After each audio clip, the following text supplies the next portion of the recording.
Imagine a narrow stretch of ocean.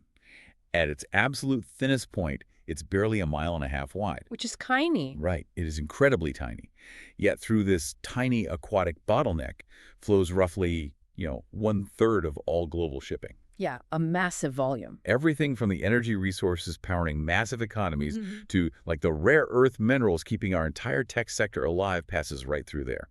Now, imagine what happens to the world economy if a geopolitical rival decides to just, park a fleet there and block it. It would be catastrophic. Exactly. Yeah. Welcome to this deep dive. Today, we are taking a highly strategic, really information-dense look into exactly how nations prevent that doomsday scenario. Specifically, we're unpacking India-Australia maritime cooperation in the Indian Ocean region.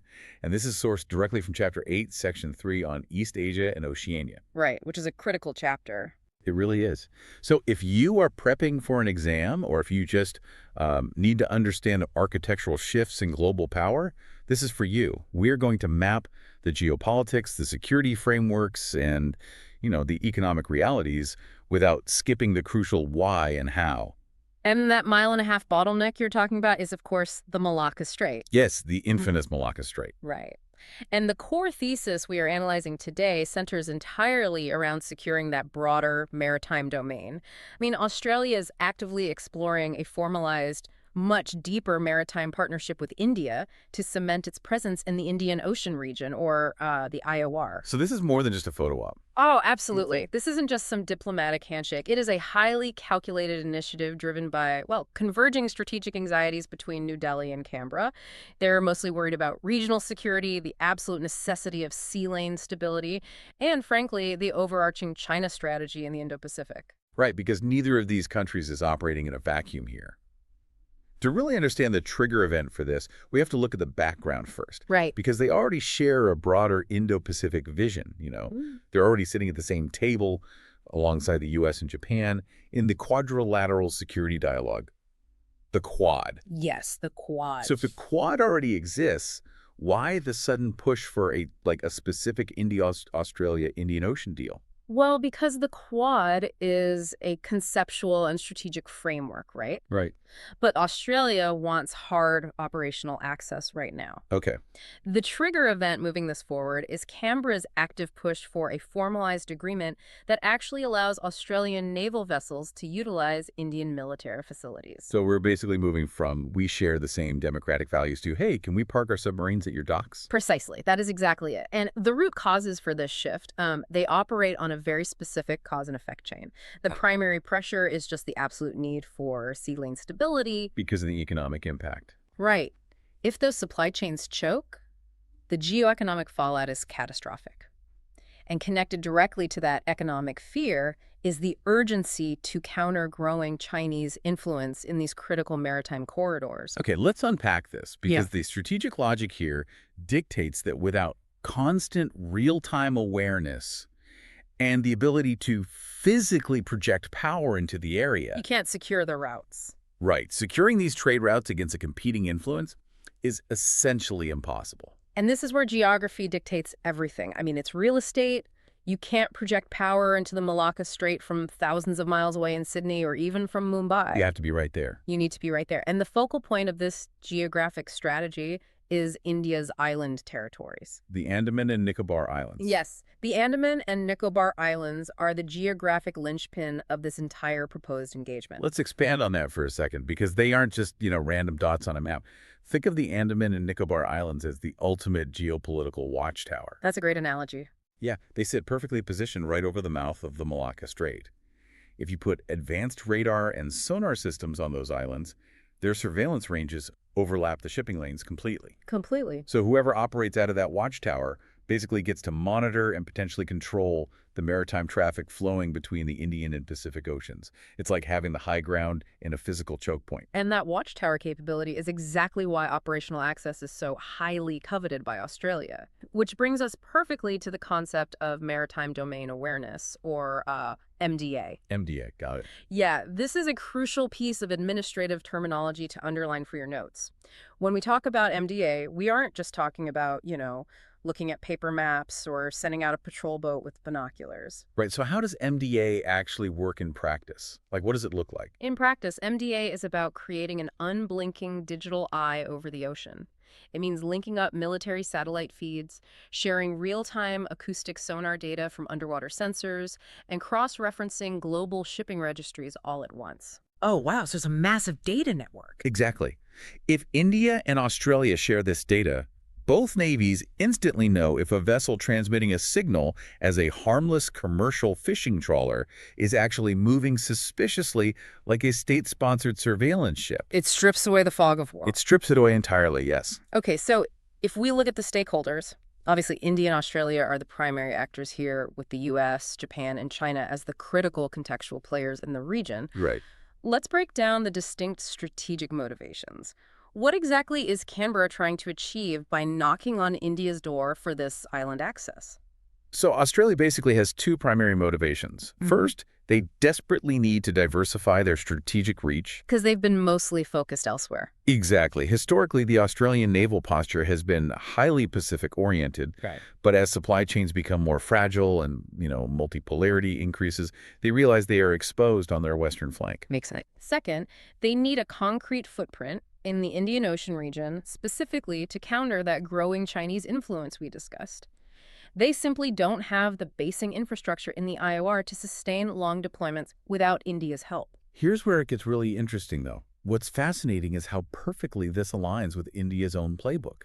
From New Delhi's perspective, this isn't just, doing Australia a favor. It reinforces a major established foreign policy doctrine. The Act East policy. Exactly, the Act East policy. Yes, and for your active recall, Act East is a term you absolutely must know. It signifies India's shift from merely defending its immediate coastal waters to actively projecting diplomatic and security influence through the Bay of Bengal, past the Malacca Strait, and into the broader Indo-Pacific. Right. And secondly, cooperating with Australia heavily enhances India's role as a net security provider. Okay, let's clarify net security provider for a second.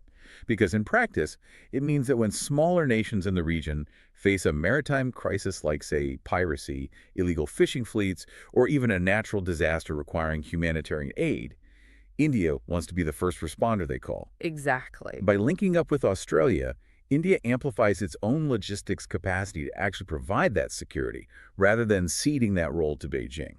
That's a perfect synthesis. And it brings us to a major institutional shift. We are moving away from massive, slow, multilateral organizations and toward what we call mini-lateral cooperation. Mini-lateralism. I love this concept because it just makes so much sense. Like, if you've ever tried to get 20 people to agree on where to go for dinner, multilateralism is a nightmare. It's impossible. Right, it's so slow. Mini-lateralism is like a group chat of 3 or 4 highly capable friends who have the exact same goal and can actually make a decision. That is exactly the dynamic. As massive institutions like the WTO or the UN face gridlock, nations are forming these targeted, really agile partnerships. This India-Australia deal complements the mini-lateral Quad framework perfectly. Right. By formalizing defense ties and increasing interoperability, they strengthen regional deterrence. And just to break down interoperability for a second, this basically means their militaries can essentially plug and play with each other. Yes. Like if an Australian frigate is running low on fuel, they don't have to sail 3,000 miles back to Perth. They can pull into Port Blair in the Andaman Islands, use Indian logistics, and double their time on station. Right. It's an incredible force multiplier. It really is. So let's connect the dots here from the geopolitics to the economy, and finally to the security impact on India. Okay. Geopolitically, a formalized deal contributes directly to a balanced regional power structure. It signals to the world that the Indo-Pacific will not be dominated by a single hegemon. Which flows right into the economic implications because, security doesn't just exist for the military's sake. It exists to protect the economy. Exactly. If we go back to that 1.5-mile choke point at the Malacca Strait, securing that lane ensures stability for vital shipping routes. If trade is interrupted, supply chains collapse. And that impacts domestic policies too, right? Like Atmanirbhar. Oh, absolutely. For a concept like Atmanirbhar or, a self-reliant India to work, you still need secure sea lanes to import raw materials and export finished goods. A free, open, and rules-based Indo-Pacific is the bedrock of geoeconomics. So the trade security linkage cannot be overstated. Not at all. And the security implications are how you enforce those rules. It means the operationalization of that maritime domain awareness we talked about. Right. It means expanded joint exercises, coordinated patrols, and really critical intelligence sharing. Okay, I have to play devil's advocate here for a minute. I want to push back on this narrative of stability. Fair enough. Let's hear it.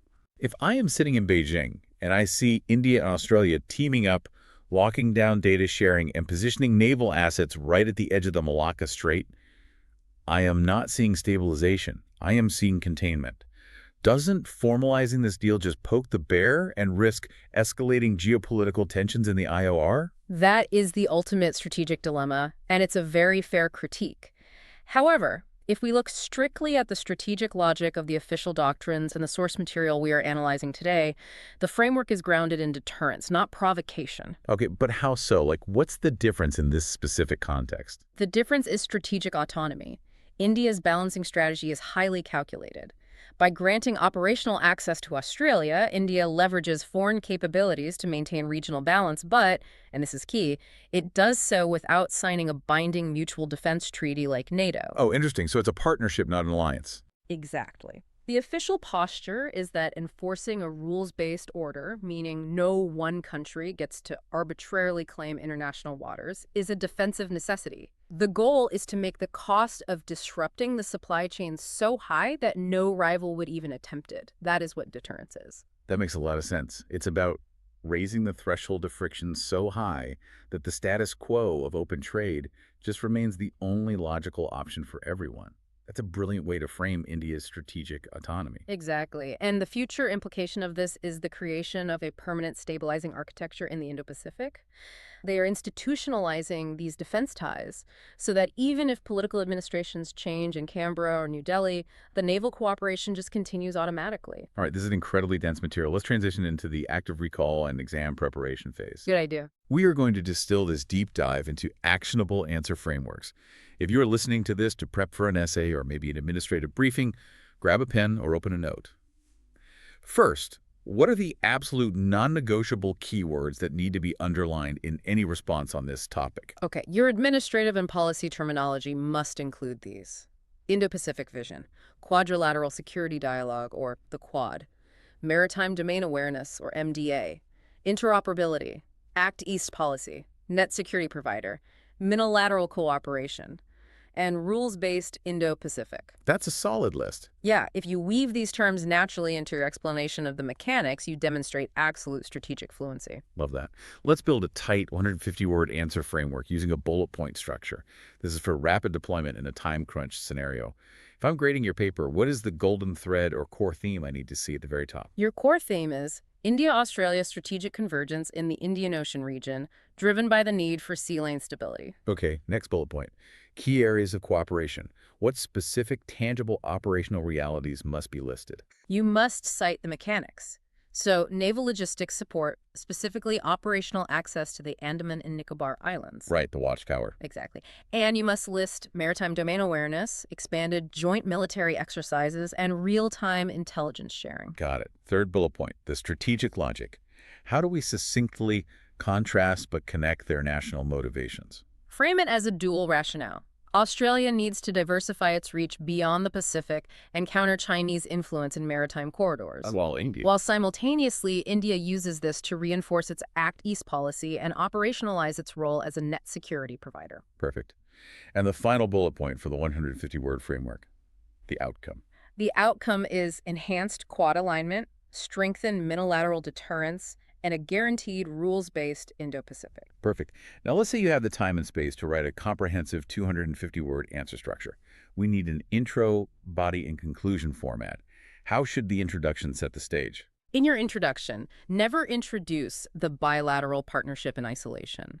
Define the expanding India-Australia maritime deal explicitly within the broader structural frameworks of the Quad and the Indo-Pacific vision. Establish that geopolitical context right away. Moving to body paragraph 1, which focuses on the areas of cooperation. Right. Here, you detail the logistics and geography. discussed the necessity for operational access to island territories, explicitly calling out the Andaman and Nicobar Islands and their watchtower function over the Malacca Strait. And how they share data. Yes, explain how this geography enables critical intelligence sharing and coordinated patrols. Awesome. Body paragraph 2 shifts focus to the why, the strategic rationale, and the root causes. Start by explaining Australia's vulnerability in its supply chains and its need to counter Chinese maritime influence.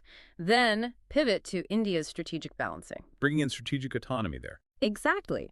Explain how New Delhi leverages this partnership to act as a net security provider without losing its strategic autonomy. Show how these distinct national interests perfectly overlap in the Indian Ocean. Finally, the conclusion for the 250-word structure. Summarize the shift away from slow multilateralism. State that this partnership signals a definitive, practical move toward agile mini-lateral cooperation, which is fundamentally necessary for maintaining a free, open, balanced, and rules-based regional economic and security order. That is a masterclass structure. Before we wrap up, we're going to run a rapid revision recap to lock this into your memory. I'll throw out the concept and you provide the precise, exam-ready answer. Ready. Question 1. What specific island territory acts as the geographic linchpin for monitoring the Malacca Strait? The Andaman and Nicobar Islands. Question 2. What specific Indian foreign policy doctrine moves its naval posture from defensive coastal waters to active regional influence? The Act East policy. Question 3. From a geo-economic and security perspective, what is the primary strategic rationale for Australia pushing for this operational access in the IOR? Diversifying its strategic reach away from a purely Pacific focus to actively secure sea lanes and counter Chinese influence in critical maritime choke points. Excellent. Question 4. By bypassing large, slow global institutions to form targeted, capability-driven defense ties, what specific type of institutional shift does this deal represent? The shift toward mini-lateral cooperation. To consolidate all of this, let's run through one last, fast-paced chain of events. Connect the initial strategic pressures all the way to the final geopolitical outcome. Show me the cause and effect. The chain operates sequentially. It begins with a strategic convergence over the multipolar China strategy and regional security. Which leads to? This creates an immediate geo-economic need for sea lane stability. To achieve that stability, both nations realize they must formalize logistics support and maritime domain awareness. And geographically, that means? This operational reality specifically demands naval access at the Andaman and Nicobar Islands. Acquiring that access directly leads to enhanced interoperability within the Quad framework. And the final result? And the final outcome is the continuous guarantee of a balanced, rules-based Indo-Pacific cause, action, capability outcome. That is the exact cause and effect chain required for high-level analytical thinking. We've mapped the stakeholders, decoded the strategic geography, and built the actionable frameworks. To cap this off, we need a final revision capsule. One last, deeply synthesized summary of this entire deep dive. Ultimately, India-Australia maritime cooperation is the physical operationalization of shared geopolitical goals. It takes a broad conceptual idea, the Indo-Pacific vision, and translates it into hard, practical security coordination. By utilizing naval access, achieving interoperability, and sharing critical intelligence, New Delhi and Canberra are actively constructing a mini-lateral architecture capable of maintaining a balanced regional order amidst intense, evolving geopolitical pressures. It's all about turning theory into operational reality. I want to leave you with a final provocative thought to mull over as you review these concepts. We've talked extensively about minilateralism being faster and more effective than traditional, massive multilateral organizations. So what does this mean for the future? It's a big question. It really is. If targeted, highly capable minilateral agreements like this India-Australia maritime deal become the primary tool for maintaining global power balances and securing economic supply chains, how might that permanently reshape our traditional reliance on massive global alliances? Are we witnessing the end of the sweeping global treaty, replaced by small, hyper-focused geopolitical strike teams? It's something to think about. I highly encourage you to immediately review the active recall questions and write out those answer frameworks while the strategic logic is still fresh in your mind. Thanks for joining us on this deep dive.